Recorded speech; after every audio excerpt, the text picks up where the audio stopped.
cari wifi karena terakhir gangguan. Oke, apakah sudah boleh langsung dimulai atau menunggu? Nggak, anak-anak tetap on cam aja. Kalau nggak on cam ya saya nggak asing gitu aja lah. Gampang sekarang. Oke, Oke, siap, lanjut. siap. Oke, wait. Oke, hari ini kita akan mau belajar atau membahas soal normal speech error dan how they happen, apa yang terjadi dengan mereka ya. What is normal and why don't we say abnormal? Normal sendiri yang saya baca menurut psikologi klinis itu adalah yang tidak terlalu berbeda ya. Sedangkan kalau di luar klinik, bahasa yang di luar klinik itu adalah sekitar kita, dalam arti adalah siapapun yang dianggap seperti kita itu normal seperti itu. Nah, normal speaker sendiri itu adalah penutur dewasa yang menggunakan bahasa asli, hampir tidak pernah dan jarang sekali ditemukannya kesalahan berbicara. Nah, itu yang dikatakan normal, seperti itu. Nah, kesalahan berbicara sendiri, teman-teman, itu tetap melihat eh, konteksnya ya, backgroundnya dalam arti adalah eh, kalau misalnya kebanyakan kebanyakan khusus dianggap wajar tergantung konteksnya. Konteksnya dalam arti misal kalau kita sedang eh, dalam pidato, kita orang penting, kita presiden, kita pidato, kita melakukan kesalahan berbicara, itu akan menimbulkan, bisa jadi ya, menimbulkan hal-hal yang sangat riskan ya, permasalahan-permasalahan yang sangat riskan. Berbeda jika kita adalah seorang guru, itu bisa saja, atau kita sedang presentasi, itu bisa saja kita menganggap itu dibelokkan sebagai hiburan, seperti itu. Jika kita mengalami kesalahan berbicara seperti itu. Nah, normal speech error sendiri yang saya temukan di sini ada 5. Ada slip lidah ya, slip of the tongue, tip of the tongue stage, kemudian green, terus ada malpropism dan slip of the ear. Ya. Apa saja kelima itu? Nah, nah, slip of the tongue sendiri di sini adalah jenis kesalahan bicara yang paling umum ya. Kita sering sekali mengalami uh, apa ke slip lidah ini. Contoh kalau kita sedang merasa gugup, itu pasti ada saja slip lidah. Ketika kita mengatakan sesuatu yang tidak kita maksudkan, mengacaukan urutan bunyi atau kata, atau memasukkan kata yang salah. Nah, di sini saya mengambil contoh ketika Prof. Mahfud, ya Prof. Mahfud itu menyebutkan kata menyengsarakan rakyat itu menjadi menyengsarakan ya. Kita lihat. Nanti tolong diinfokan apakah audionya terdengar ya. Benar. Oh, enggak play.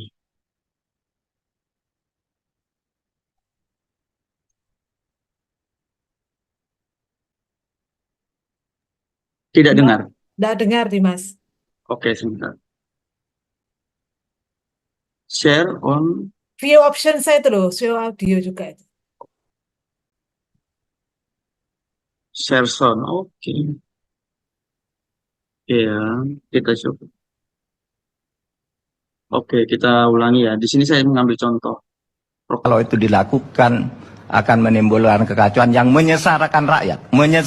Menyengsarakan rakyat itu, saya ulangi ya, biar tidak diketahui.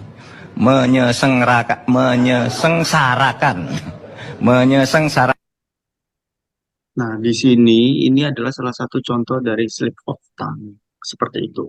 Nah, yang kedua, tip of the tongue stage, di mana kondisi kita atau Anda tidak dapat menemukan sebuah kata atau pertama sebuah nama yang Anda tahu dan inginkan pada dasarnya hanya bisa mengeluarkan kiraan. Perkiraan di sini adalah kita hanya bisa membayangkan eh, kata itu, tapi kita tidak bisa merecall itu. Contoh kalau di sini saat kita di dalam mobil, kita mendengarkan sebuah lagu, terus kita hanya, wah lagunya enak, kita hanya mendengar mengingat nadanya, nada lagu tersebut. Tapi kita lupa tadi itu liriknya seperti apa, judulnya apa, siapa yang nyanyi. Tapi saya ingat nadanya seperti itu. Itu contoh kasusnya untuk tip of the tongue stage. Yang ketiga adalah Monde Green. Ini sering sekali uh, di mana seseorang salah mendengar atau salah menafsirkan sebuah frasa yang sering didengar atau biasanya dari lagu. Jadi banyak contohnya di lagu bahasa Inggris ya, bahasa Inggris sendiri banyak sekali. Nah, di sini tapi saya mengambil contoh lagu Indonesia, ya Mondegiri.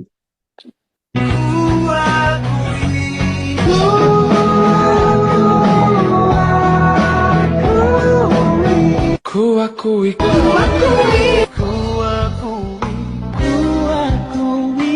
Oke, harusnya liriknya adalah ku akui. Tapi di sini ditulis bahwa ku akui. Seperti itu. Yang kita dengar pun sebenarnya ku akui. Eh, eh, saya sebenarnya ada contoh bahasa Inggris mah tidak saya ambil waktu itu di ada sebuah orkestra di situ kan bahasa Inggrisnya lebih ini ya lebih rumit juga itu waktu yang saya lihat contohnya di bahasa Inggris seperti itu. Nah, terus ada malforism. Ini ketika seorang menggabungkan atau membingungkan dua kata yang memiliki suara yang mirip, menggunakan salah satunya di tempat yang seharusnya digunakan. Nah, contohnya seperti ini. Harusnya insect, tapi di sini ditulis incest. Seperti itu. Incest are so beautiful. Saya nggak tahu, kata teman saya bahwa contohnya ini bahasa Inggrisnya juga salah. Seperti itu ya. Ah, harusnya itu kan insect, tapi di sini dia tulis incest. Atau bisa disimpulkan bahwa ini adalah typo juga dalam tulisan. Seperti itu. Tapi bunyinya hampir mendekati ya. Seperti itu. Nah, ini slip of the ear. Nah, terjadi ketika seseorang menggabungkan atau membingungkan dua kata yang memiliki suara yang mirip, menggunakan salah satunya di tempat yang seharusnya digunakan. Lagi-lagi contohnya itu paling banyak bahasa Inggris teman-teman. Contoh bagaimana kita mendengar it makan dengan it yang menunjukkan itu benda. Itu kan sama-sama it ya, it. Tapi di sini saya menemukan bahasa Madura kalau yang biasa kita dengar itu adalah ini ya, mungkin Mbak Rizal bisa membedakan kali ya. Bagaimana itu wadahnya bedak robek itu ya. Kita lihat sini. bahasa Maduranya ada wadahnya bedak robek apa mas? Wah, gampang banget itu. Ini kalau misalkan bukan orang Madura gak bakal bisa ngomong kayak Nah, gini ya.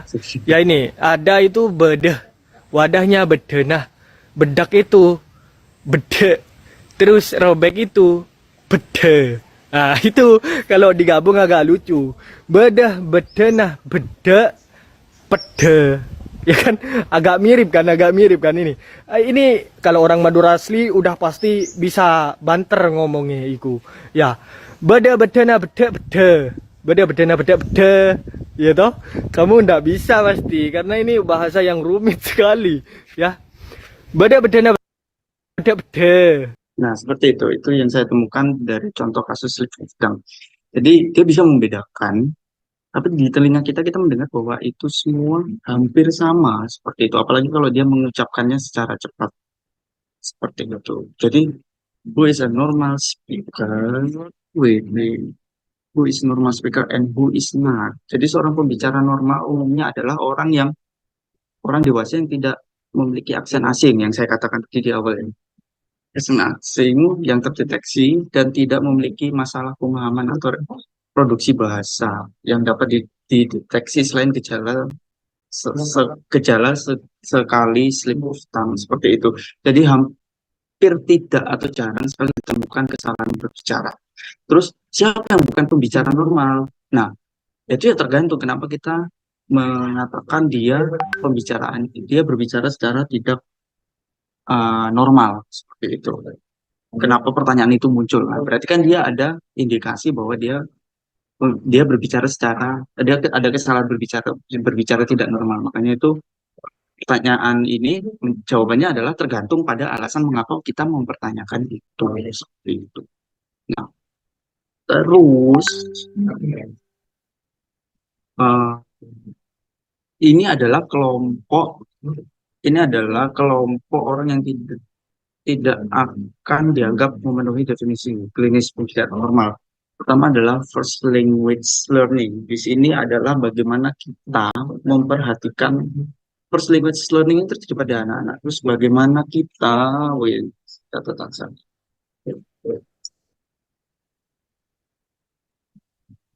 Nah, first language learning perkembangan bahasa pada anak-anak dan bagaimana kita mengidentifikasi mereka. Ya, kita harus memperhatikan proses perkembangan bahasanya sesuai dengan rentan waktu perkembangannya yang dianggap normal secara statistik. Jadi kita kemarin tuh kalau tidak salah tuh kita pernah membahas bahwa anak umur 0 sampai berapa itu ada masanya dia babbling, bagaimana bagaimana anak itu nanti mengalami keterlambatan atau malah cepat. Nah, itu kita harus memahami itu. Terus second or later language itu orang yang mempelajari bahasa kedua ya, atau setelah masa awal perkembangan biasanya memerlukan waktu yang cukup lama untuk mencapai tingkat kefasihan yang sama dengan penutur asli tersebut. Jadi di second language learner ini proses pembelajaran bahasa kedua atau bahasa tambahan pada seseorang yang sudah melewati masa awal. Ya, masa awalnya apa tadi? Ya, masa first language tadi ya. Dan dia sudah menguasai bahasa pertamanya dengan baik. Dan pada umumnya ini memang memerlukan waktu bertahun-tahun bagi seseorang untuk menjadi pembicara yang normal seperti itu. Dan di bahasa kedua sendiri sangat wajar sekali bahwa adanya kesalahan berbicara ya, karena dia prosesnya di sini kan belajar seperti itu.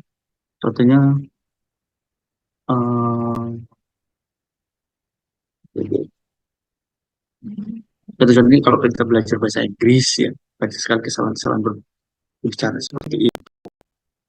Nah, terus kelihatan people with developed.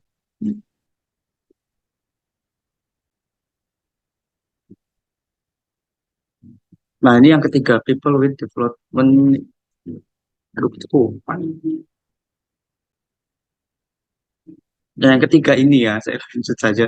Yang ketiga ini adalah individu dengan gangguan perkembangan seperti gangguan bahasa, perkembangan disleksia. Jadi, yang di ketiga ini adalah contoh kesalahan-kesalahan berbahasa ya, yang paling umum itu seperti eh, gangguan bahasa perkembangan, yaitu disleksia, ada kerusakan otak juga, tidak termasuk dalam kategori penutur bahasa normal. Jadi, di bagian ini adalah bagaimana dia membahas eh, orang itu bisa mengalami, maaf, bahasa itu bisa mengalami perkembangan, tapi tidak mempengaruhi, tapi kemungkinan besar juga kita akan mengalami disleksia itu sendiri. Itu juga belum termasuk, ya amit-amit kalau jika ada kerusakan otak seperti itu. Nah, keempat adalah people with late onset hearing loss. Ini orang yang kehilangan pendengaran. Jadi saat di umur dewasa, eh, baik mereka sebagai orang dewasa baik secara bertahap maupun tiba-tiba secara definisi tidak lagi dianggap sebagai penutur normal. Awalnya normal, namun di saat umur dewasa rupanya dia mengalami kehilangan pendengaran berat. Untuk sebagai orang dewasa, muda biasanya mulai menunjukkan pola abnormal. Yang awalnya normal menjadi abnormal. Dia mulai kehilangan nadanya, dan kerasnya suara dia mulai kehilangan. Terus setelah bertahun-tahun dia juga tidak bisa mendengar diri mereka sendiri atau orang yang berbicara. Itu adalah people with late onset hearing loss seperti itu.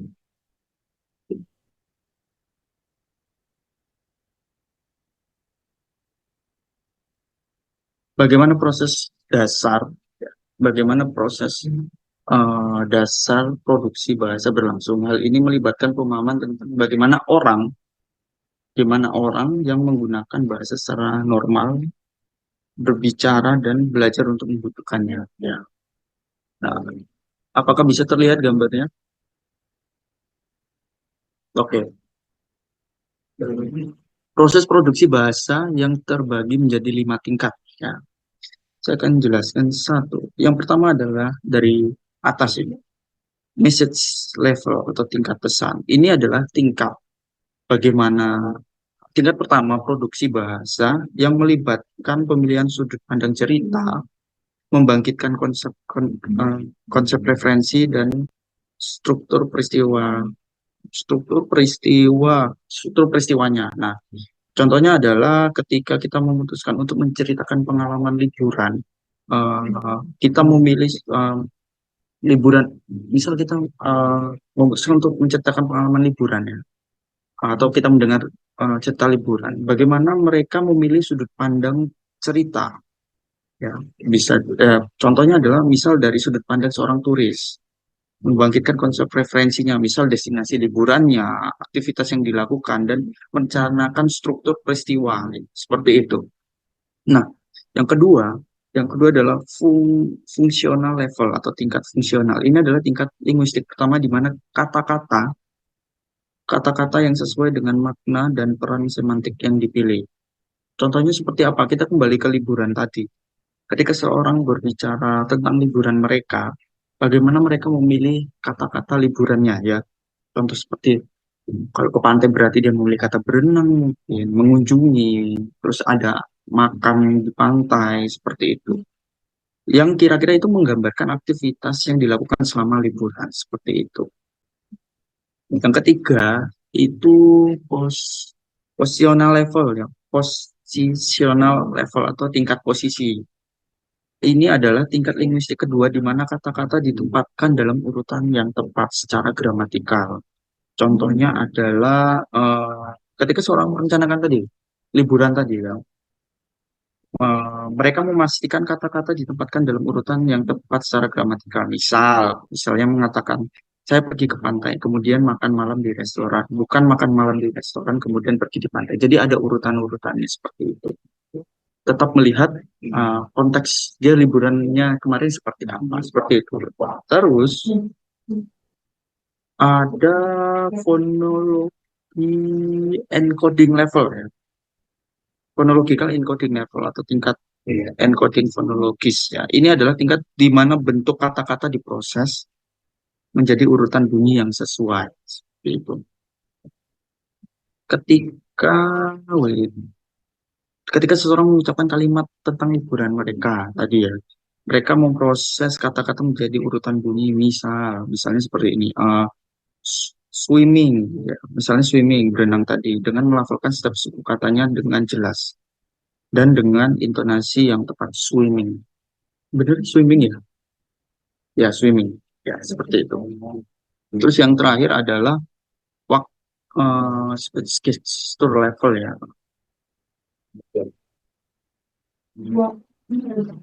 Gesture level ini adalah tingkat di mana kata-kata diucapkan secara fisik.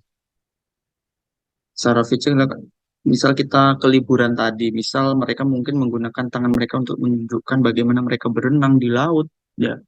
Misal, tadi itu aku berenang dengan loncat, terus di sana tuh ada kayak batu besar gitu kan, atau tadi aku ketemu ikan dia punya sirip yang agak, nah, ada gestur-gesturnya di situ, seperti itu.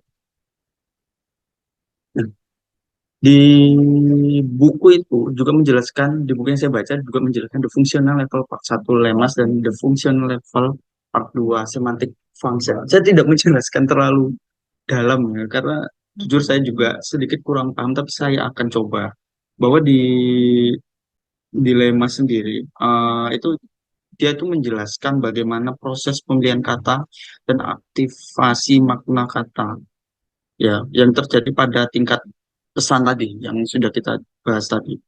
Eh, Contohnya tuh seperti kayak contoh lemas itu seperti apa? Ketika Anda memikirkan kata menyanyi ya, kata menyanyi, eh, bunyi bunyi kita ngomong kata menyanyi itu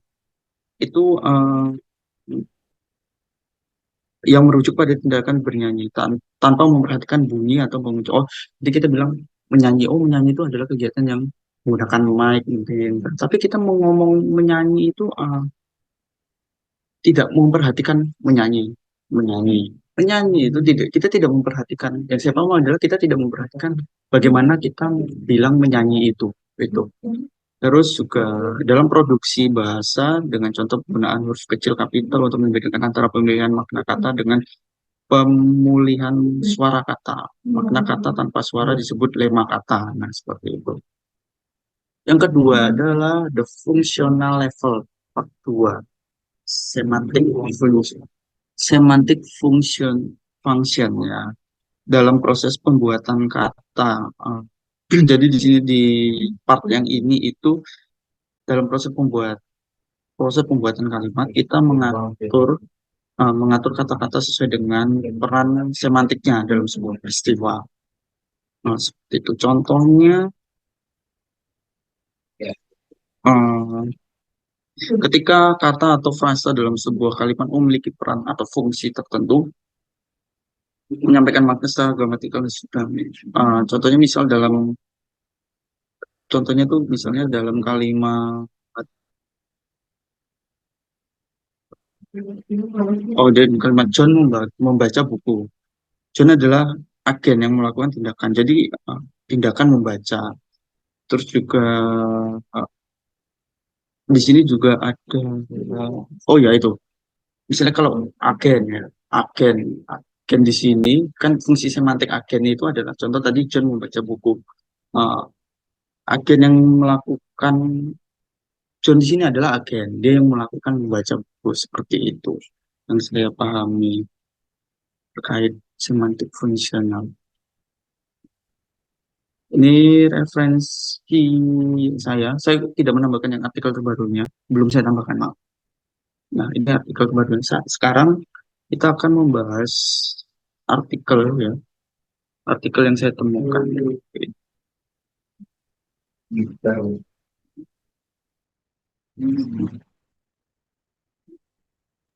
Bisa artikelnya bisa di-sharekan di Zoom ini ya, Dimas. Oh ya, Mem.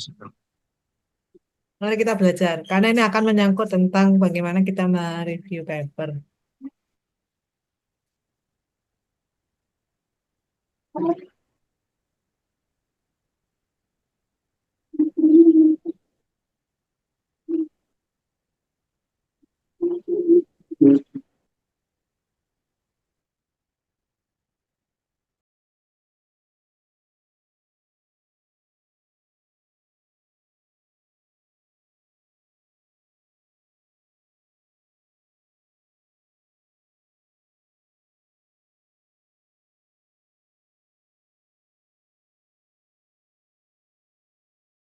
Sebentar ya, masih loading.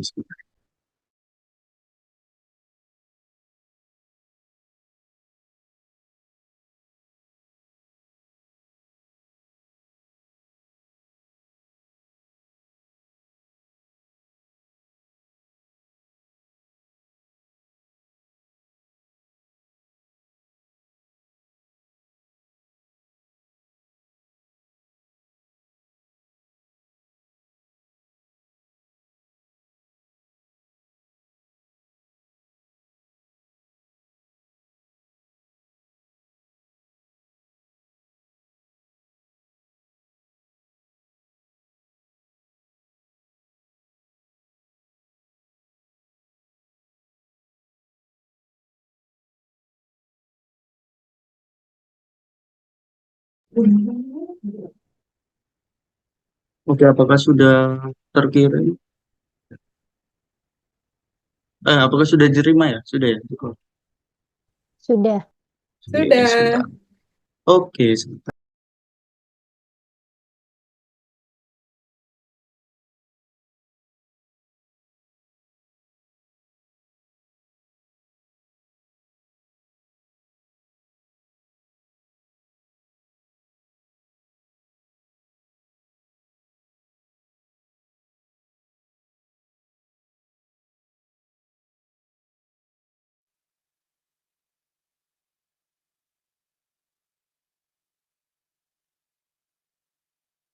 Oke ya, sudah terlihat artikelnya.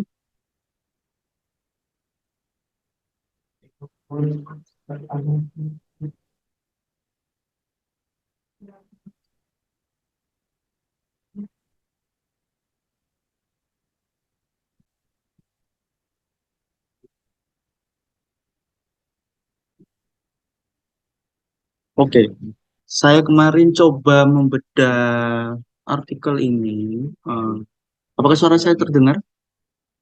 Oke, saya kemarin coba membedah artikel ini eh, bersama partner kerja saya, guru bahasa Inggris, karena saya membutuhkan ya translator ya. Nah, jadi ini judulnya kompetensi bahasa yang dilakukan mempengaruhi kriteria pemrosesan kesalahan ejaan. Nah, di sini ya kalau Dari abstraknya sebenarnya sudah menggambarkan ya, tapi kan kita tidak mungkin membahas abstrak saja. Kita akan bedah sesuai eh, apa ya, sesuai yang sudah terjadi kemarin. Kita harus membedah introduction-nya atau latar belakang perkenalannya. Oke, Zoom. Jadi data ini itu eh, dia tuh melihat tujuannya adalah ini di sini tujuannya. Tujuannya present study aim to provide advice from event. Benar ya? Ya, ini tujuannya. From event. Jadi tujuannya itu aduh, sebentar guys.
Tujuannya, sorry, kembali.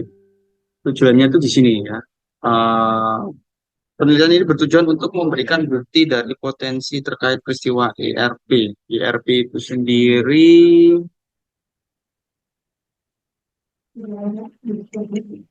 mana dari ERP? Nih, ERP itu sendiri. Itu bahwa perbedaan kompetensi pembicara yang berdasarkan dapat memodulasi kriteria untuk memproses kesalahan berbicara. Dia di sini ada dua yang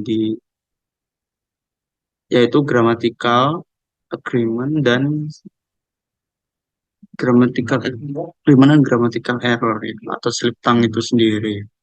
Ini gap, yang ini tuh gapnya ya. Nah, berdasarkan resultnya gimana tadi? Gapnya yang mana, Mas? Ya mem, Gapnya yang gapnya mana? ini mem. Kalau ini dan ini, ini. Menurut saya mem, mungkin kalau masih belum benar, monggo teman-teman bantuannya please. Ini.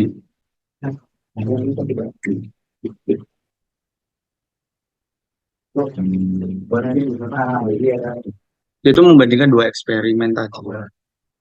Yang gramatikal. Gapnya itu yang kamu highlight biru itu ta? Iya, yang ini. Dua iplik itu. Maksudnya iplik-iplik apa tuh namanya? Apa itu frase yang dua kalimat sorry, dua line itu sama yang strip of the tongue-nya Iya, itu. tentang slip tongue. Tuh. Oh, Terus itu gapnya apa yang diteliti ya? Karena yang diteliti yang saya catat ini tentang aksen dan slip lidah. Saya mem. Dan slip lidah. Nah, rupanya dia kan hanya membahas itu. Nah, yang ditemukan adalah aksen Chinese or Asia and two participants had no idea about this religion. Rupanya di sini juga ada pengaruh dari result ini juga ada pengaruh aksennya itu tadi. Nah, aksen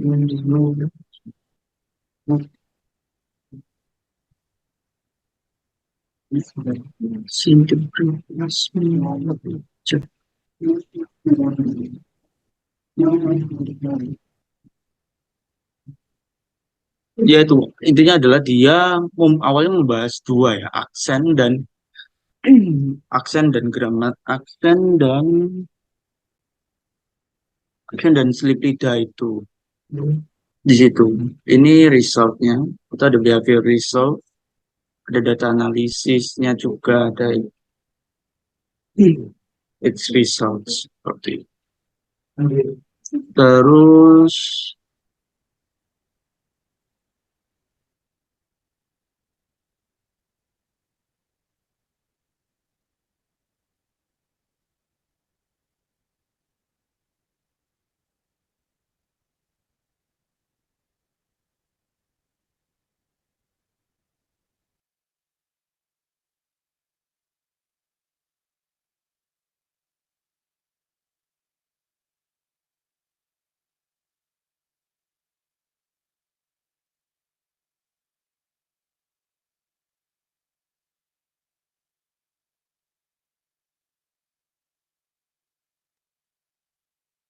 mem, lupa mem, gapnya mana ya mas? Ya, Mem. Boleh menambahkan, Mem. Boleh boleh mbak. Kalau yang dari saya baca artikelnya Pak Dimas ini, gapnya ada di akhir, Pak Dimas.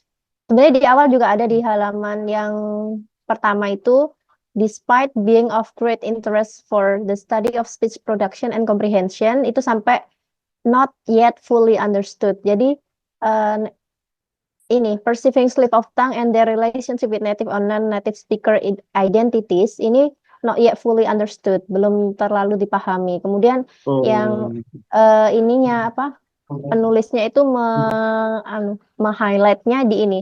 The current study intended to provide further evidence on how native and non-native speaker identities affect the processing of grammatical errors. Yang terakhir, yang sampai yang selesai. ini tadi gap pertama ya berarti ya. Ya, kalau menurut saya dari yang saya baca. Hmm. Kemudian yang, nah itu sampai Argumennya di understood. mana argumennya? Kalau argumennya dari awal, Mem, itu, Mem. Ada penelitian-penelitian Iya mbak. sebelumnya.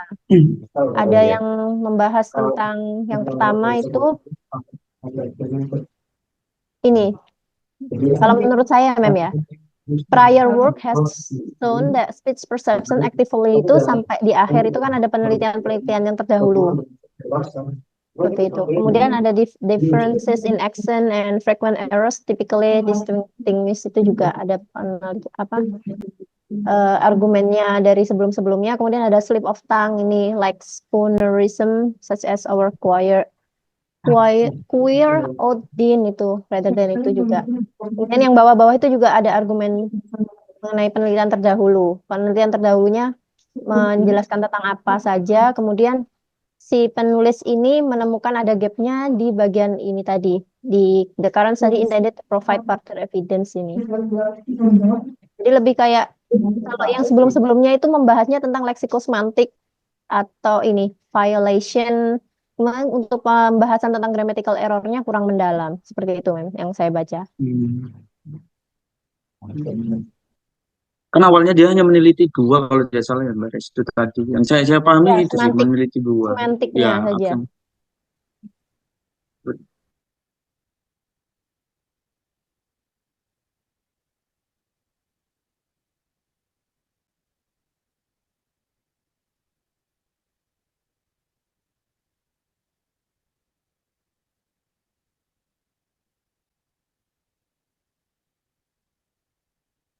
Argumennya di mana tadi kalian bilangnya?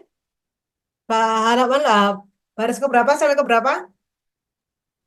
Halaman yang pertama ada, Mem, yang di prior work has shown that speech perception itu upcoming speech stereotyping itu. Ini mbak.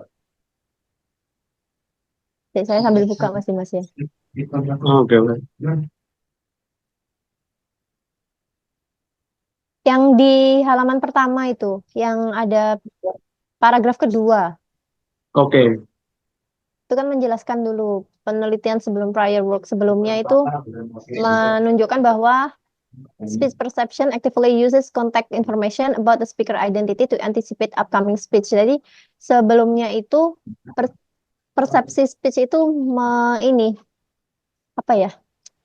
contact information about the speaker, identitas yang mengeluarkan speech-nya, yang sedang berbicara untuk mengantisipasi tutur kata yang mungkin akan diucapkan seperti itu. Jadi ada, for example, stereotype driven inferences about sex. Nah, ini ada stereotyping.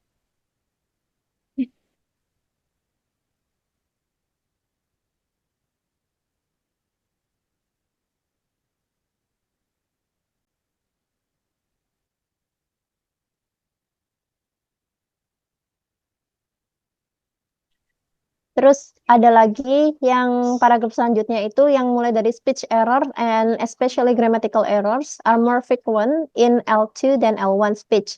Itu dijelaskan juga. Foreign language learner have difficulties bla bla bla itu sampai selesai. Yang mana Mbak? Yang paragraf Paragraf. ketiga.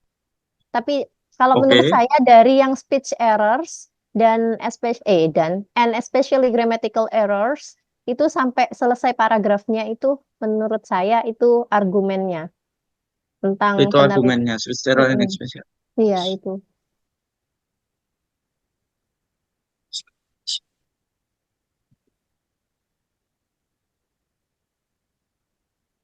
Terus ke halaman berikutnya yang the EEG itu is widely used to examine language comprehension. Nah ini prior work identified two ERP component itu correlated processing semantic and syntactic information, itu hasilnya dari penelitian sebelumnya. Yang halaman kedua paragraf pertama. Kalau menurut saya itu semua paragraf pertama selanjutnya sampai paragraf selanjutnya sampai yang muncul gapnya itu the current study itu menurut saya itu argumennya. Tapi tidak tahu juga. Mungkin yang lainnya ada berpendapat lain. Silakan yang lainnya. Monggo. Jadi ini, yang paling penting itu adalah mengidentifikasi dalam satu paper itu pasti ada yang namanya permasalahan ini itu muncul di area mana toh. Kayak minggu-minggu lalu kan kita sudah bahas toh, ada di area pasien ini, dan lain sebagainya. Kalau di sini papernya area ini problematikanya ada di mana toh. Tuh, yang kedua, dari istilahnya itu dari judul itu juga terlihat apa yang namanya dari judul itu apa yang namanya terlihat dengan teori. Oh, dia itu pakai teori ini, gitu. Dia pakai teori ini. Nah, Mas Dimas tadi kan sudah menerangkan teori-teori speech errors, toh. Nah, berarti ada yang namanya teori besarnya, kan gitu. Teori besarnya ini sama dengan tema yang kita bahas, gitu ya, kan teori besar. Kemudian, dan juga itu di dalam judul, dia propose ada yang namanya debate-nya, atau oh ini loh yang dia akan tampilkan di bawah-bawahnya dengan melihat judul itu. Alias itu ada teori, ada metodenya. Dia kan pakai model, apa tadi? Model kriteria, toh. Di mana tadi? Atas Mas Dimas. Atas Oh, itu atas. adalah ya modulate criteria for speech error processing. Nah, menurut teman-teman yang lainnya ya, tadi Mbak Restu, jawabannya Mbak Restu itu sudah kita lihat bagaimana kita akan mereview paper. Jadi gini loh teman-teman, ketika kita itu akan melihat 3 paper ya, semuanya broadnya besarnya adalah katakanlah speech errors ya. Nanti akan kelihatan satu penulis ini berargumen speech error itu hubungannya dengan apa. Penulis ini menghubungkan speech error itu dengan apa. Penulis ini menghubungkan speech error dengan apa. Nah, dari itu. Nah, dari sini itu akan nanti terlihat bagaimana si penulis itu memberikan argumen. Apakah di argumennya itu terletak di mana yang mau menunjukkan bahwa ini tuh akhirnya di akhirnya itu adalah ini tuh penting untuk apa istilahnya itu penting untuk diteliti gitu ya. Clue-nya teman-teman, clue-nya itu adalah argumen ya. Argumen itu adalah bahwa dia itu sering kalinya pakai head citations. Kalau argumennya lemah, dia pakai end citations. Head citation itu yang apa sih, Mem? Head citation itu yang ada nama orang, dalam kurung tahunnya, claim, suggested, propose, said, stated, kayak gitu-gitu loh. Promoted, highlighted, ada kata-kata itu. Itu biasanya kecenderungannya untuk berargumen terhadap sesuatu yang dia tampilkan. Nah, mari kita lihat. Paper yang bagus juga akan menunjukkan aims-nya dan juga akan kontribusinya itu di mana sih sebenarnya dia itu berkontribusi di mana. Oke, kita lihat satu-satu. Coba di atasnya Mas, dibaca. Perceived language. Oh, sebentar. Ini tadi Pak Dimas itu menerangkan speech errors dalam 4 kategori toh. Ada yang slips of the tongue, ada slips of ear, gitu ya. Iya, iya. Ya, slips of ear kan. Nah, adakah yang mau ditanyakan teman dari 4 tadi sebelum saya masuk ke paper ini? Saya Pak Dimas mau tanya Pak Dimas. Silakan. Untuk speech error ini memang Iya, Mbak Res. ya, iya. Kedengeran ya suara saya ya? Kedengeran enggak? Kedengaran. Ya. Putus-putus Mbak tadi, Mbak. Oh, Oke. putus-putus. Iya, sudah ya? Kedengar, dengar. Oke. Sekarang dengar. Untuk speech error ini Sudah. kategorinya itu misalkan seseorang itu dengan sengaja mengerorkan speech-nya, production speech-nya itu apakah masuk ke dalam speech error?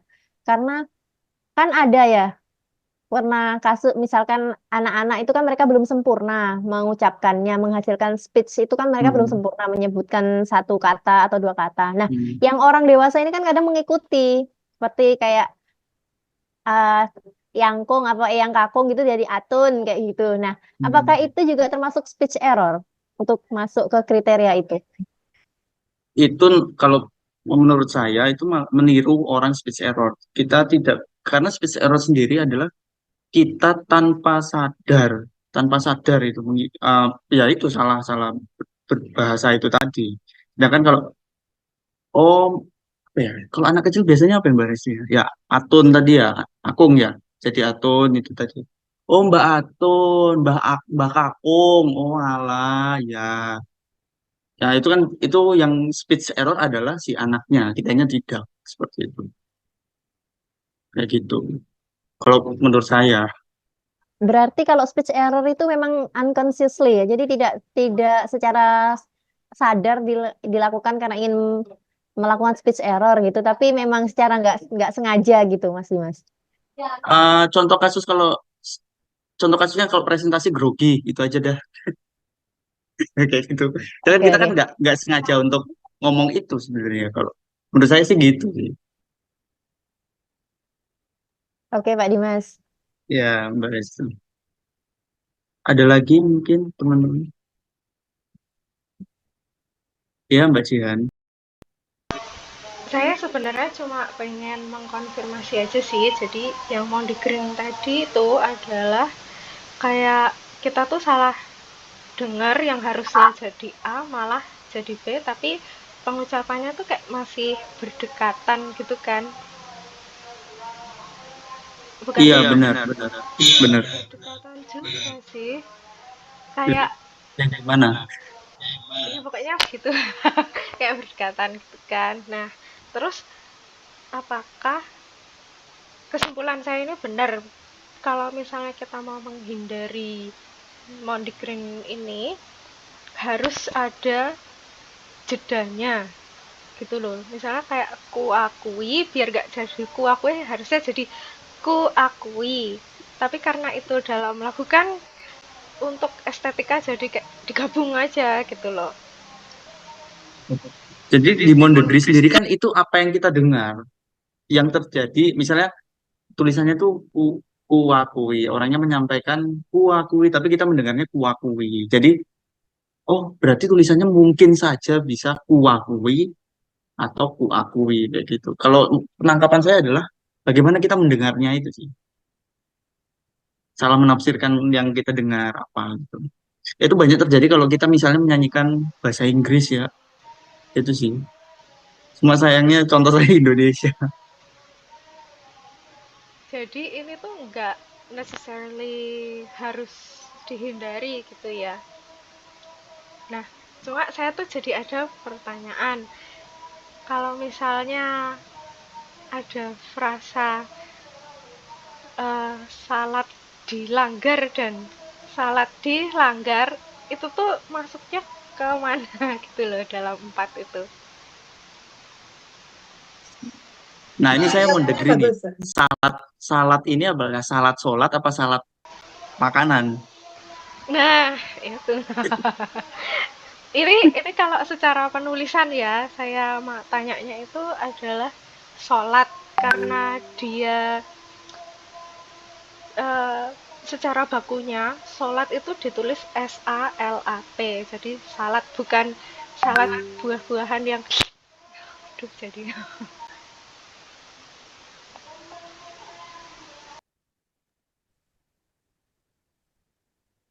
Itu kalau kasusnya kayak gitu konteksnya sih salat yang seperti apa? Kalau salatnya itu menjurus menjurus pada ya tata cara ibadah mungkin ya. Oh, berarti salat yang masuk sholat itu sih. Maksudnya itu diperbaiki kita harusnya ngomong sholat nih bukan salat gitu atau bagaimana?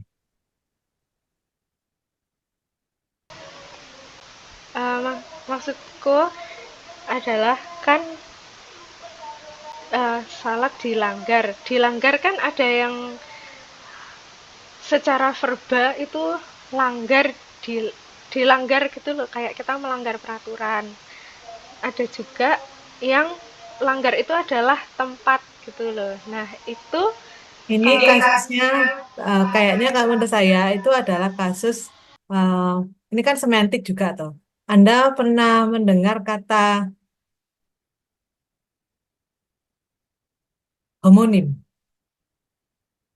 Iya, men. Homonim berarti.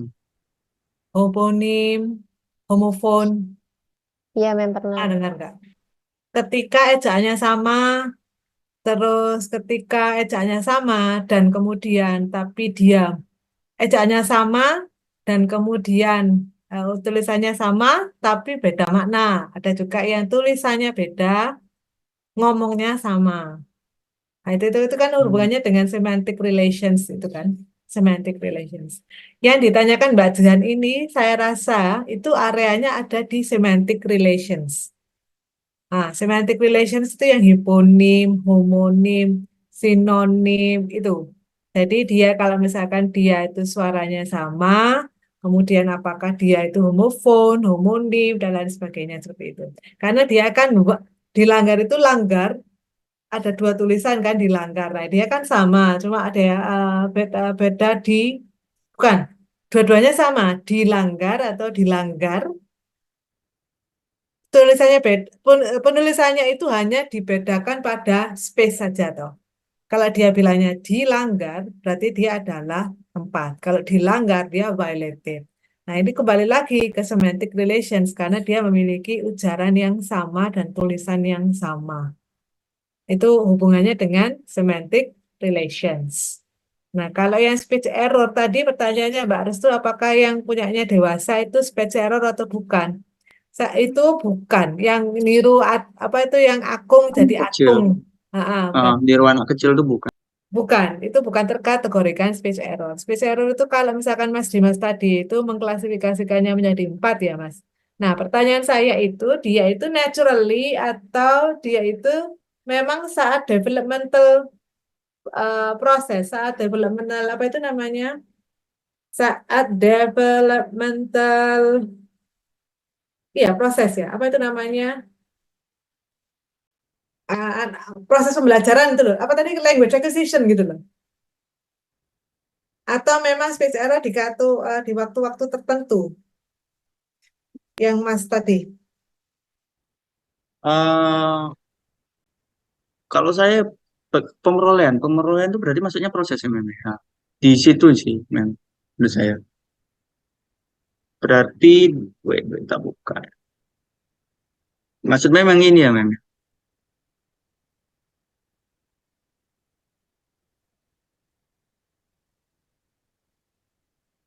Oh Di iya, jadi prosesnya memang. ya speech error ini dalam rangka yang cognitive development atau bukan? Mbak Restu, anaknya itu diajarin apa dia tahu sendiri? Ada yang diajarin, ada yang tahu sendiri, meniru. Nah, kalau dia yang diajarin itu maksudnya proses sih, Man. Tapi tadi contohnya Dimas slip of tongue itu tadi contohnya kan Pak Mahfud MD ya, Prof Mahfud. Itu masa dia Iya, cognitive developmentalnya salah. Nah, itu slip of the tongue memang. Alah. Cognitive development itu yang kena pasien-pasien itu loh. Makanya berarti kan untuk speech error yang dicontohkan Mas Dimas tadi kan bukan yang cognitive development yang itu sepertinya. Ya, beda.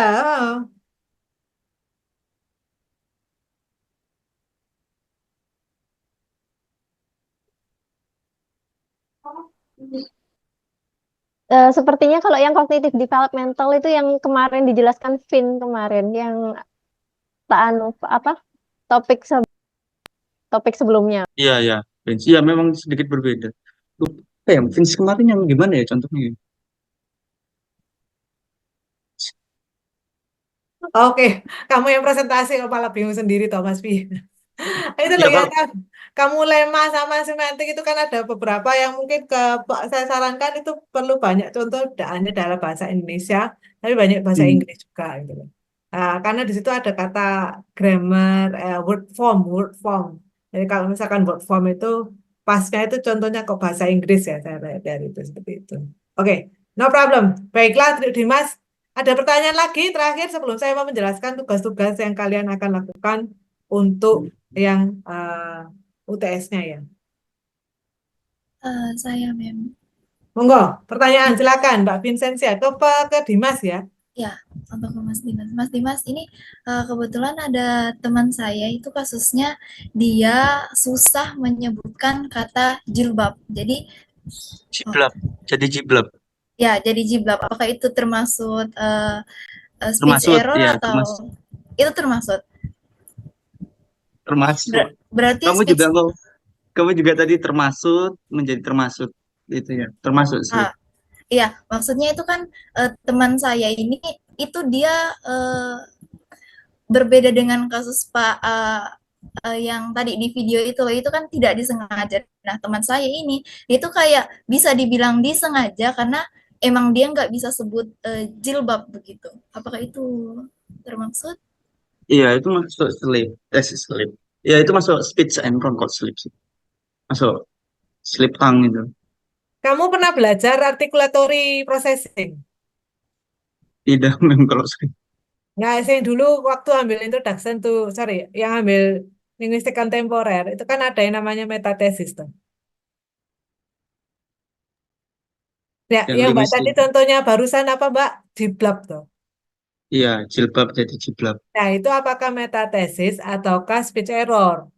Ayo.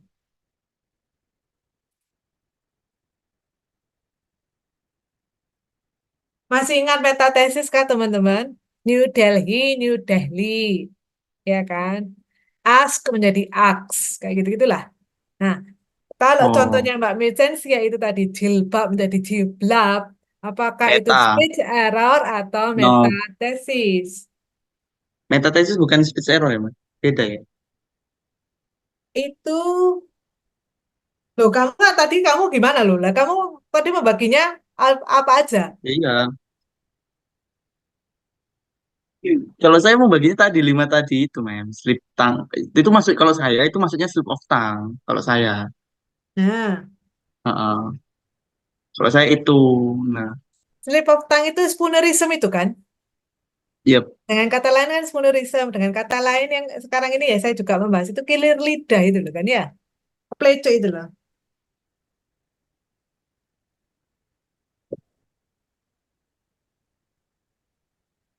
Berarti apa sepakatannya yang jilbab tadi? Metathesis memang. Metatesis. Yes, sip.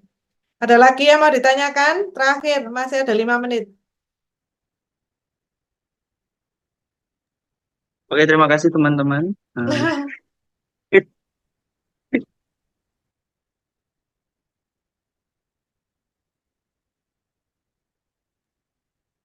Sudah tidak ada?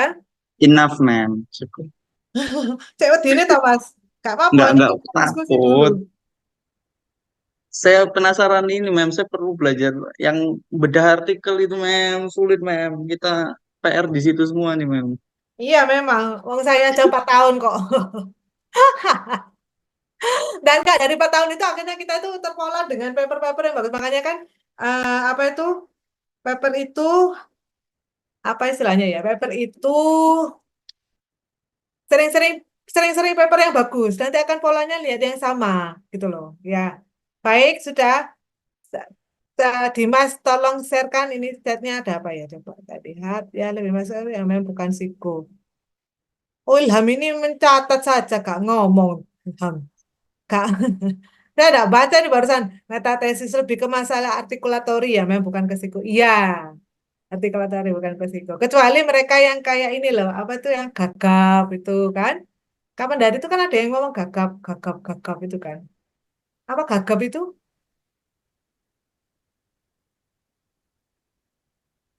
Belum marah, Mamet. Ya, baik. Enggak, yang bahas Mbak Rahma Ya, kemarin. ya, oke, oke. Baik ya. Di dalam paper itu sebenarnya gini teman-teman ya. Spiritnya itu saya kan sharekan, saya sharekan sesuatu. Ini sudah saya absen semua ya. Karena tadi Mbak Betelioni sempatannya tadi sudah saya absen juga.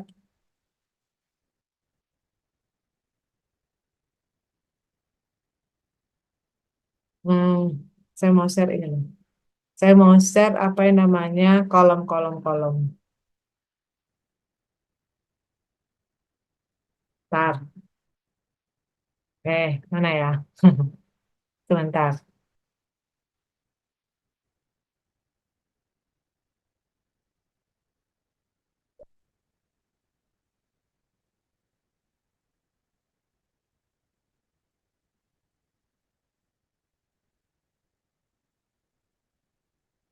Oh, bukan ini saya nanya itu.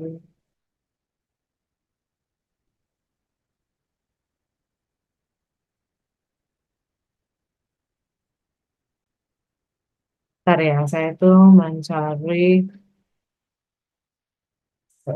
saya. Contoh yang pas.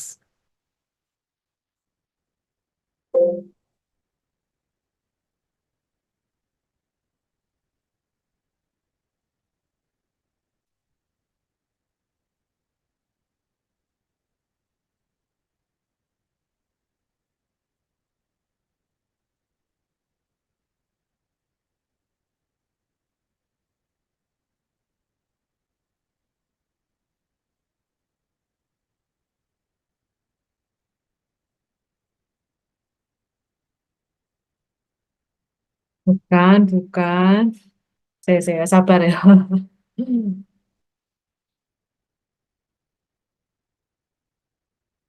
Sabar. Nah, ini deh.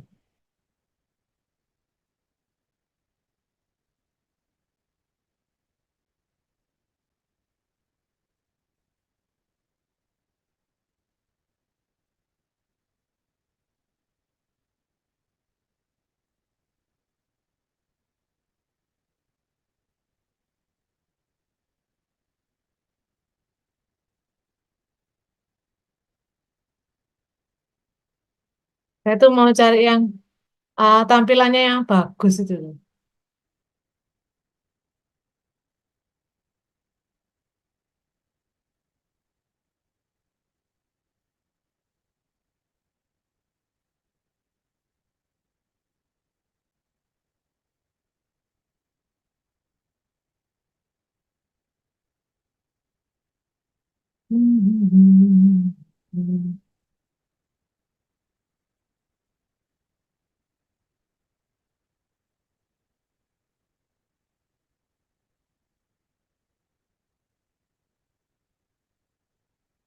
Oke, ini dia. Saya contohkan, nanti dilihat dulu.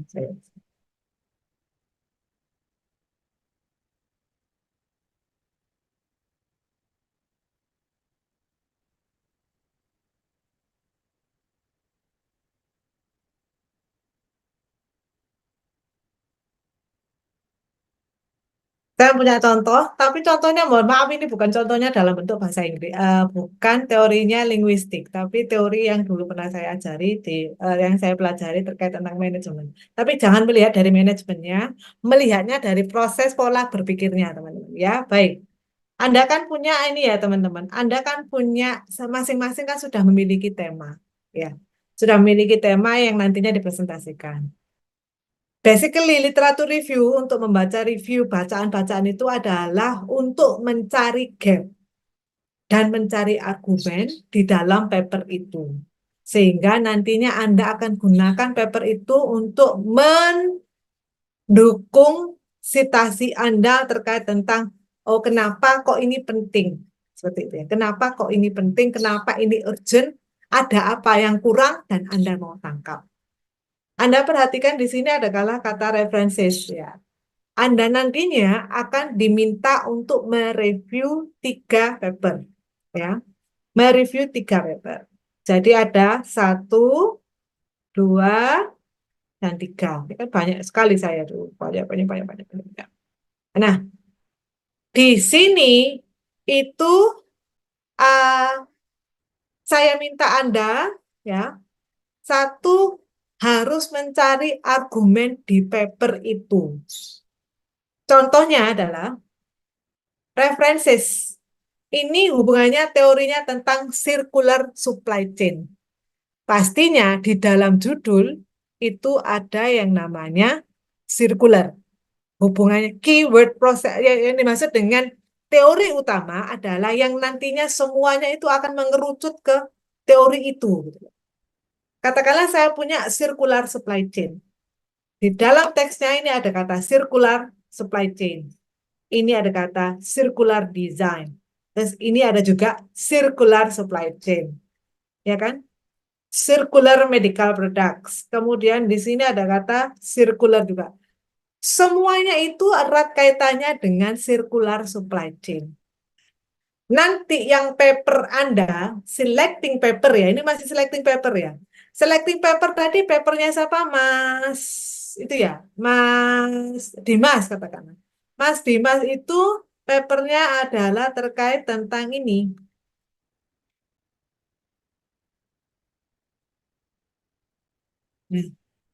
Teori utama yang sebanding dengan circular supply chain ya, itu ada di kata speech error processing. Sehingga Mas Dimas itu nanti mengambil 3 artikel di dalam judulnya itu sudah kelihatan adalah speech error processing sebagai teori utamanya. Gitu kan? Nah, nanti itu akan dilihat, ini misalkan ya, speech error processing, evidence from event-related potentials. Ini tuh adalah di mana dia akan, pertanyaan saya tadi apa? Ini loh, apa itu namanya? Industri alias permasalahan dia itu di mana sih? Kayak gitu. Nah, ini adalah sebenarnya itu permasalahannya ada di sini, event related potential. Tadi disingkat apa? ERP itu. Nah, di dalam teks ini ERP itu diargue dia mengargunya bukan dari teori tapi dari ERP-nya. ERP-nya ada di sini loh, ini loh. Ini semua kan tentang prior work identified to ERP components, komponen dan sebagainya. Nah, ini tadi sudah dibetul sama Mbak Restu bahwa ini adalah argumennya. Kenapa kok dia nantinya itu akan menyelenggarakan ERP, yaitu singkatannya tadi apa? ERP itu tadi singkatannya event related potentials. Jadi, yang pertama kalian harus lakukan adalah mencari 3 paper itu yang memiliki teori yang sama. Teori yang sama itu adalah grand design utama landasan dia itu yang akan dibahasnya itu apa, gitu loh. Nah, kalau ini kan speech error processing ya. Speech error processing. Sebelumnya punyanya Mbak siapa itu? Katakanlah seminggu lalu itu adalah psycholinguistic of reading. Nah, kalau yang di Mbak Jian itu adalah psycholinguistic of reading, tapi Mbak Jian itu mengarahkannya bukan psycholinguistic of reading, tapi adalah dulu itu hemano, Hemianopia, Mem. ya, terus itu paling pas bisa menyebutkan dan hubungannya dengan speed reading, toh. Nantinya dia akan mencari hubungannya dengan speed reading, speed reading, speed reading, kayak gitu-gitu loh teman-teman. Lanjut, misalkan begini ya. Jadi itu harus terlihat dari judulnya dulu. Lagi ya. Bentar, ini alon-alon ya, Ben Kak nganu Kak, nggak bingung. Ini loh. Nah, masih ingat ini toh. Ini saya belum terlihat. Oh, ini Bu Laili. Oh, benar Kak, ini siapa? Leoni ya. Waktu itu dengan Bu siapa?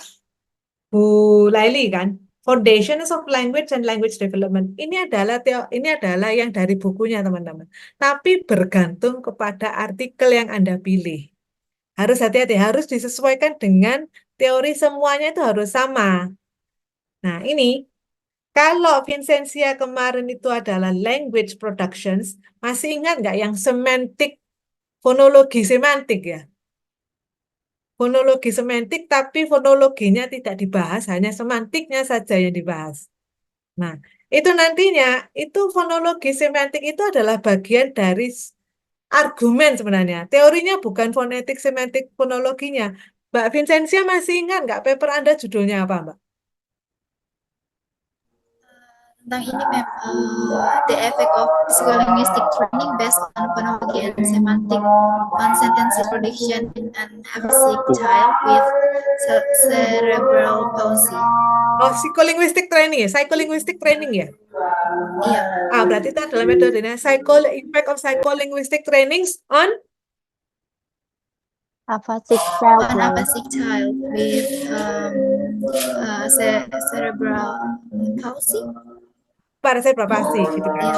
Oh ya, semantik dan fonologinya itu kan bagian dari teorinya. Nah, kalau afasik itu adalah pasiennya. Language psycholinguistic training itu adalah metodenya. Nah, nantinya Mbak itu harus cari yang either ya, karena metode itu juga bisa menjadi teori teman-teman. Either yang psycholinguistic trainingnya yang menjadi fokus, atau yang semantik fonologinya yang kemarin yang akan menjadi fokusnya. Tapi harus sama semua, gitu loh. Backgroundnya harus sama semua, bukan industrinya yang sama. Jadi Anda misalkan ya, afasia, Anda semuanya mencari afasia, tidak. Anda harus melihatnya dari teorinya ya, teman-teman. Bukan dari industrinya, bukan dari problematikanya. Evidence from event-related potentials, Mbak ini tidak akan mencari penelitian yang hubungannya dengan ini. Nah, tapi hubungannya dengan speech error processing. Jadi, pilihlah 3 itu yang memiliki teori yang sama. Jangan memilih problematika yang sama. Problematika yang sama. Misalkan nih, paper 1 bahasa fasia, paper 2 bahasa fasia, paper 3 bahasa fasia. Bukan itu yang kita maksud. Artikel itu harus dilihat dari teorinya dulu. Teorinya yaitu tadi, misalkan speech error processing. Ya, ini adalah sebagai teorinya. Berarti Mbaknya harus mencari tentang speech error processing. Kayak gitu, kayak Mas Dimas. Nah, papernya baru lagi ya teman-teman. Paper yang sudah dipresentasikan tidak dipakai. Jadi Anda laki yang belum presentasi, tapi sebenarnya bukan ini lagi anda-andaan lagi ya. Ini kan nantinya digunakan untuk proyek Anda, toh. Maksudnya kan proyek untuk penulisan ini tuh sebagai literatur reviewnya, teman-teman. Literatur reviewnya. Jadi, kalau sudah sama, carikan argumennya. Argumen itu apa, teman-teman? Mari kita lihat contoh saya tadi. Ini, stop share, saya lanjutkan ke sini. Nggak apa-apa, kita belajar alon-alon aja dulu. Iya, saya tidak. Mem, tanya dulu, Mem, sebelum masuk ke argumen, Mem. Ah, Iya, Mem. Saya juga, Mem. ya. Ini, Mem, Saya konfirmasi lagi, Mem. Untuk berarti kalau yang punyanya Vincent kemarin, ini kan the effect of psycholinguistic training based on phonology and semantic on sentence production. Nah, Oh, berarti nah, dia nanti untuk permasalahannya adalah di phonology and semantic on sentence production-nya, Mem. betul, Oh betul, iya, betul seperti itu, betul, Mem. betul, Oh iya. betul. Karena kalau dia psycholinguistic training, dia adalah metodenya, dia kan akan mengendak training. Kalau dia search artikelnya dari apa namanya? Dari kata apa tadi? Psycholinguistic training, nanti nggak ketemu gapnya secara teori, Mbak. Karena memang sudah beda alur. Yang saya minta adalah teorinya yang harus sama. Ngomong apa toh tentang phonology and semantic sentence production di paper-paper lain. Misalkan ya. Ini yang dimaksud dengan argumen. Argumen itu ciri khasnya, teman-teman. Argumen itu ciri khasnya adalah ada kata-kata yang ini tadi loh. Saya bilang adalah head citation. Sitasi kepala. Ini literal literal apa? Literal penerjemahan. Jadi ada seseorang, tahunnya berapa, ada kata kerjanya. How PSS business model can affect the engineering dan development process in a case study of 12 companies and argued for coordination between services, hardware for tailor-made products of various uses. Berarti dia itu circular supply chain. Oke. PSS dihubungkan dengan circular supply chain, bahwa hubungannya seperti apa? Dia itu adanya koordinasi antara service dan hardware-nya. Adanya koordinasi antara service dan hardware untuk berbagai macam product of various uses. Contoh lagi ya, contoh lagi. Nah ini contoh lagi. Argumen lagi, dia ngomong, circularity can be achieved with resurrect value logic where customer and end user aware of the supplier product service. Jadi, tadi teori utamanya apa teman-teman? Circular supply chain. Ya. Hubungannya circularity ternyata gini dia ngomongnya, resurrect value logic where customers and user are aware of the supplier's product and service. Intinya itu kayak ada apa ya, kalimat-kalimat positif yang menunjukkan adanya hubungan, yang menunjukkan adanya penguat lah, namanya juga argumen ya. Penguat kenapa circularity ini harus kita fokuskan gitu. Salah satunya adalah biar karena dia difokuskan karena adanya customer dan end user ini awareness terhadap produk service dari supplier, misalkan seperti itu. Oh, dia lagi contohnya. Ini ya, circular supply chain. Product design, especially eco-design, is important indicator for circular supply chain management adoptions. Berarti circular supply chain dikaitkan dengan apa ini teman-teman? Product design. Nah, product design itu setara dengan yang punyanya Mas itu setara dengan perceived language-nya tadi. Yang punya Mas itu setara dengan perceived language.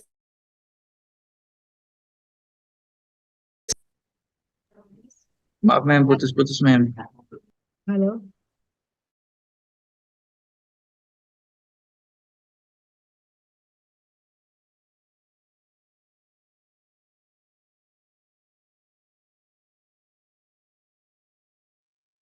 Saya terpental. Iya mem.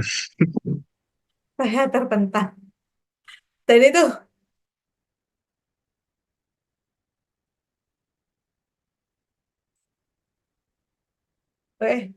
halo.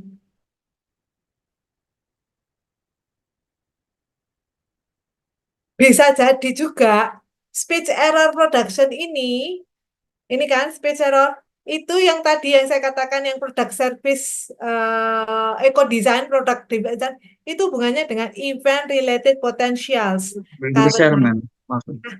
lebih Belum share screen. Iya. oke sorry. Habis terpental saya itu.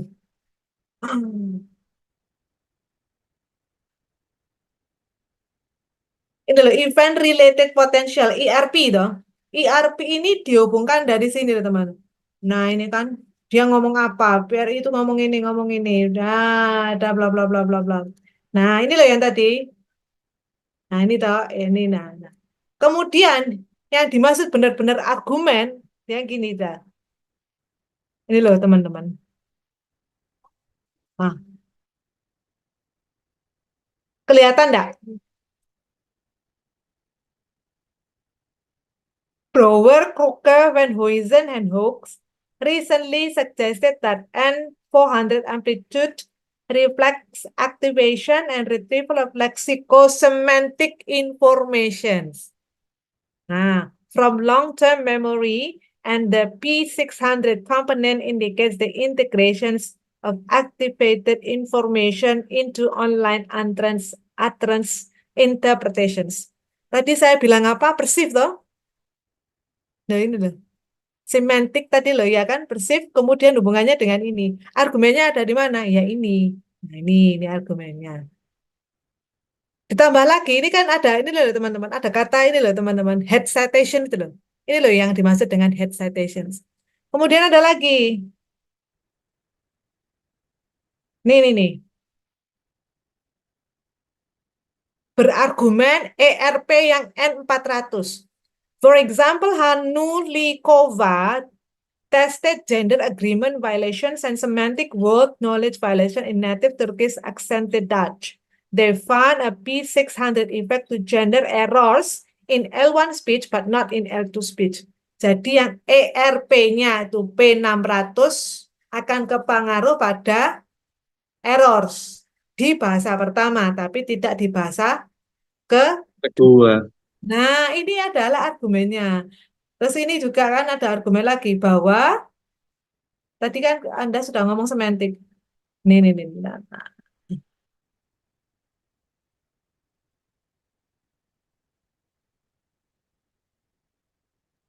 Romero Rivas also explored how semantic word knowledge violations were processed in Spanish spoken in native speech with 4 different foreign accents. Temuannya dia, N400 effect was elicited by semantic violations in native speech, followed by late positivity, while only N400 effect was found in non-native speech.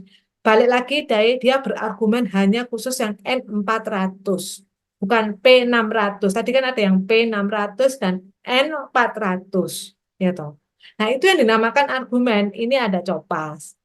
Yang saya maksudkan adalah kenapa Anda temukan argumen, berarti Anda itu nantinya memudahkan Anda. Kenapa, misalkan ini ya, kenapa ERP itu penting dalam hal, apa tadi? Dalam hal, ERP penting dalam hal apa? Speech error, Ma'am, processing. Ini tapi dalam satu hal paper ini. Beda lagi dengan paper lain. Paper lain mungkin tidak mengaitkan dengan ERP, tapi mengaitkan dengan hal lain. Yang lain. Jadi satu adalah Anda harus bisa menemukan argumennya. Oke. Argumennya didaftar sebanyak-banyaknya argumennya. Argumen itu biasanya ada di mana, Mem? Ada di bab introduction dan lebih banyaknya di introduction, teman-teman. Introduction. Kalau argumen yang lebih spesifik ada di bab 2-nya paper itu. Ya, argumen yang lebih spesifik itu ada di bab 2-nya paper itu. Saya minta Anda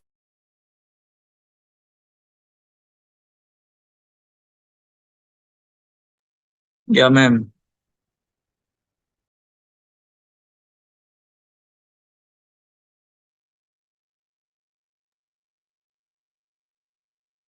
mungkin karena mendung ya. Tak tahu, ini di sini mendung gelap kali ya. Baik, ini saya mau selesaikan lebih detailnya nanti akan saya paperkan kali ya teman-teman. Ini yang utama-utama saja. Nanti secara guideline-nya akan saya berikan. Jadi Anda harus menemukan argumennya toh, sudah. Kedua, nanti Anda coba temukan definisi-definisi yang ada di dalam paper itu. Yang benar-benar misalkan tadi ya. Ini tadi apa? Kamu bahas apa? Speech error processing. adakah definisi yang mengaitkan definisi speech error itu apa? Speech error processing itu apa di dalam paper itu? Berarti Anda juga mencari argumen dan definisi ya. Nah, setelah itu, tolong identifikasikan apakah ada pro dan kontranya di dalam paper itu. Ini kan gini ya, ini sudah ada argumen, sudah ada definisi, kemudian dia itu adalah coba carikan apa yang dinamakan dengan pro and kontra. Sorry. Apakah dia itu pro dan kontra? Biasanya pro dan kontra itu si A ngomong apa, si B ngomong apa, saling mengkontras, ya. Si A ngomong apa, tapi dalam paper tersebut ya, tapi masih dalam paper tersebut. Nantinya akan Anda bawa semuanya ke dalam eh, apa ya istilahnya itu. Jadi itu kita lihat kecil-kecil dulu per paper, kemudian Anda generalisasikan pros and cons-nya dalam teori itu apa di dalam 3 paper itu? Apakah dia itu pro, apakah dia itu kontra, kayak gitu-gitu. Sikapnya si apa namanya? Sikapnya si penulis itu apakah dia itu ikut pro, apakah ikut yang kontra, misalkan. Biasanya itu ada kata-kata however, ini ngomong apa, kayak gitu-gitu. On contrast, dia ngomong apa, yang ini ngomong X, dia ngomong Y. Nah, itu saling mengcounter gitu. Itu paper itu untuk menunjukkan adu argumen bagaimana paper itu dipresentasikan. Sudah teman-teman jelas? Setelah pros and cons, Anda lihat metodenya. Methodsnya, oke. Anda lihat pros and cons, kemudian Anda lihat methodsnya. Methodsnya pakai apa dia? Oke. Ya, Anda harus spesifikasikan juga metodenya dia pakai apa. Metodenya pakai eh, apa ya? Ya, yang terserah dari papernya dia. Kalau tadi ini papernya kan dia pakai case study atau apa itu ya? Punyanya si Dimas tadi. Bukan case study kalau saya. Dia itu kayak ngecek juga ada eksperimen toh. Ada tesnya juga. Iya, eksperimen, men. Dia mau Eksperimental, Namanya Mem. Ada 2 kali mengeksperimental eksperimen. dua grammatical literature, NN sama P tadi loh. P600, ERP benar, ERP. ERP. Seperti itu. Nah, Anda cari methodsnya, kemudian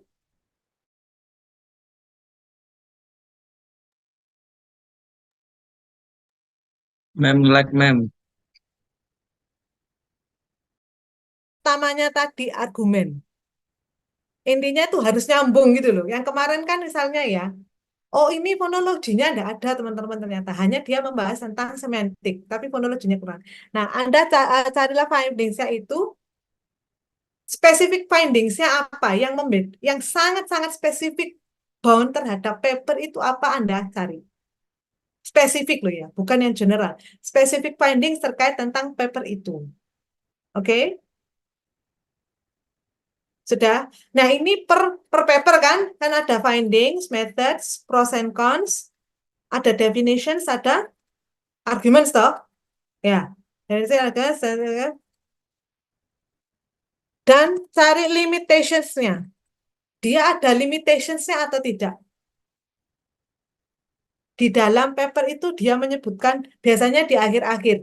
Di dalam akhir-akhir findings-nya, di dalam akhir-akhir kesimpulannya, address limitation-nya itu dia itu tidak membahas apa, dia kurang apa, dan lain sebagainya. Seperti itu, limitations ya. Oke, sudah? Dari sini nantinya Anda summarize jadi satu, teman-teman. Ini kan dijadikan satu, satu ya satu, ini 1, 2, 3, 4, 5, 6 toh, 6 toh, 6 itu untuk masing-masing dalam paper. Dari 6 ini kan sudah ada kelihatan toh, Anda tuh sudah melihat detailnya. Kemudian Anda jadikan satu paragraf terkait synthesizing 3 paper tadi. Synthesizing itu adalah menggabungkan 3 paper tadi. Orang ini ngomong apa, apa, temuannya seperti gini, gini, gini. Bukan temuannya, argue, state, kayak gitu-gitu loh, teman. Jadi, saya minta Anda itu melakukannya per paper, kemudian per paper kan 3, kemudian ada satu narasi yang istilahnya itu mensintesa, menghubungkan semua papernya. Is it understood? Langkah pertama adalah satu, memilih paper. Benar kan? Berapa paper, Ya, teman? 3. Dengan teori yang sama. sama. Oke, 3. Tidak boleh proceeding, tidak boleh conference. 5 tahun terakhir. Oke? Ya, Mem. Oke. Ini untuk semuanya. Kemudian yang kedua adalah nanti akan saya buatkan tabel yang isinya ini, teman-teman. Arguments, definitions, pros and cons, methods, findings, and limitations from the paper itu. Sabar. Kemudian, dari 3 yang tadi dijadikan satu paragraf sebagai sintesanya itu semua. Bisa dipahami? Paragrafnya berapa, Mem? Ya nggak banyak kok, 200 kata. 200 kata itu kan sama panjangnya kayak abstrak, tapi bukan membuat abstrak ya. Satu paragrafnya itu 200 kata seperti itu. Bisa? Oke, tadi siapa yang bertanya? Kalau lebih, Mem. Kalau lebih, Mem. Ada maksimalnya 200 sampai 500 kata lah. Iya, betul. Oke, lanjut. Ya, siapa yang tadi yang bertanya? Saya, Mem. Ini Siapa? apa? Yang tadi yang berkaitan 5 tahun terakhir itu, eh, misalnya kalau kita menggunakan teori A, tapi di teori A itu selama 5 tahun ini setelah kita cari-cari itu tidak ada, Mem. Ada, pasti ada. Pasti ada. Oke. Ada, nggak mungkin kan. Nanti kalau misalkan, memang saya tidak ada, tunjukkan apa sih kamu mau mau bahas apa dulu gitu kan. Ini sebagai acuan paper saya, Mem. Oh iya. Teorimu apa Oke. dulu? Kayak tadi ya, misalkan speech error processing. Oke ya, kamu cari aja speech error processing. Karena kan ada semantic, phonology, sentence production. Teori utamanya adalah sentence production. Katakanlah seperti itu. Sentence production, psycholinguistic of sentence production. Ya sudah, nanti akan muncul sentence production itu di berbagai macam sebagainya. Pasti ada. Mem, 5 tahun itu berarti 2019 apa 2020, Mem? 24, 20. 24 ya, 24, 23, 20. 22, 21. 20. Oke. Ya. Mem, saya tanya, Mem. Untuk pemilihan papernya ini sesuai dengan yang sudah dibagikan di silabus atau bebas ya, Mem, ya, untuk topiknya? Saya rasa lebih baik kok silabus, karena nantinya kan akan ada project ya, Mbak, Mas ya. Nulis Iya, paper, Mem. oh iya kan nulis Untuk Nulis paper. paper. proyek UAS-nya sesuai dengan yang di silabus juga, Mem, berarti, Mem. Sesuai yang sudah diplot sama ini, Mem Vicky. Iya, project planning, project design, outline itu kan. Saya rasa lebih baiknya yang sudah fokus, Mbak. Jangan yang lain-lainnya. Karena literatur review-nya harus kuat, framework-nya harus kuat. Ya, betul. Iya, Mem. Oke, good. Apalagi? Jelas ya, nanti saya bagikan kok. Apa yang perlu diketukan seperti itu. Kayak apa ya? Kayak review. Ah, ah. Saya nanti mau akhiri dengan pantun boleh? Boleh, biar kamu bahagia. Pak Dimas, saya mau tanya lagi, jangan diakhiri dulu, Pak Dimas. Aduh, apa Enggak, nih? tanya ini. Untuk papernya itu formatnya kan dikasihkan ke kita kapan ya, Mem ya? Jadi kita mulai mengerjakannya kapan? Minggu depan Iya, Ya Mem. atau mulain bagaimana, aja. Mem? Mulai sekarang. Tinggal nanti kalau misalkan ada apa namanya ada pengumuman kan tinggal Oh, kumpulkan aja ya. gitu ya. Oh ya, Karena ya, Mem. ketika saya akan saya sampaikan ke Bu Leli juga. Ini memang tadi saya ngajari ini ke teman-teman gitu. Gitu, gitu, gitu. Ya. Ingat ya, definisinya bukan definisi ngawur, tapi definisi terkait teorinya loh ya. Dari papernya itu. Oke. Mem, kalau udah ada Mem, tanya. definisi itu jangan diibaratkan yang ada kata-kata is defined as kayak gitu-gitu ya enggak. Kayak misalkan speech error processing includes consists of itu juga kata-kata definisi. Ah, jangan saklek ada harus kata. Mem kok gono kata is bla bla bla is bla bla bla refers to yo gak ono jalan ngeplok yo gak ono kadang. Ya kenapa Mbak Restu? Ini Mem, misalkan untuk definisi itu boleh kita paraphrase atau harus sesuai Oh, dengan yang tertulis di ini? Oh, sesuai yang boleh. tertulis saja dulu.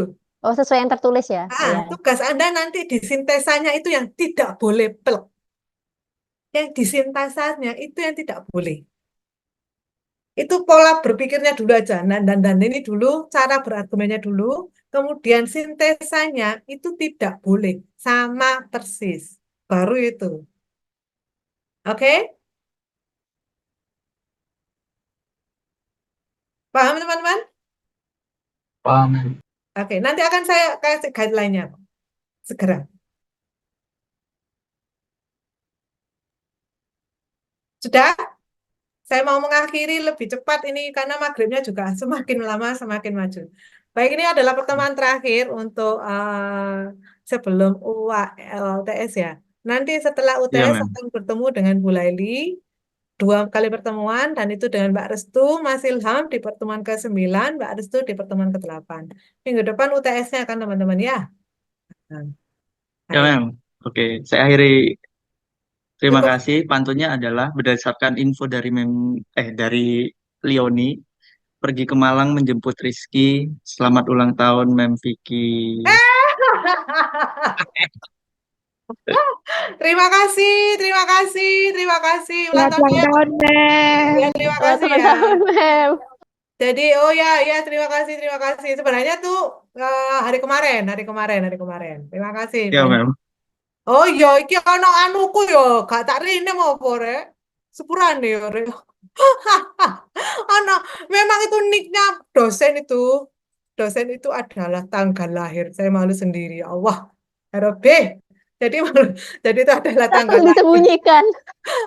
Saya lupa. Saya telah Ya, terima kasih atas doanya teman-teman. Saya tidak terlalu lama karena maghribnya. Anda kan nanti minggu depan kan sudah tidak ada kuliah. Minggu depannya libur lebaran. Baru minggu depannya kan masuk. Jadi itu off tidak kuliah itu kan dalam hal 2 minggu. Seperti itu ya. Cukup semanten, saya tidak bisa berpantun. Misalkan Ya, di bohong, Mem. apa Terima ya? kasih, Mem. Ah,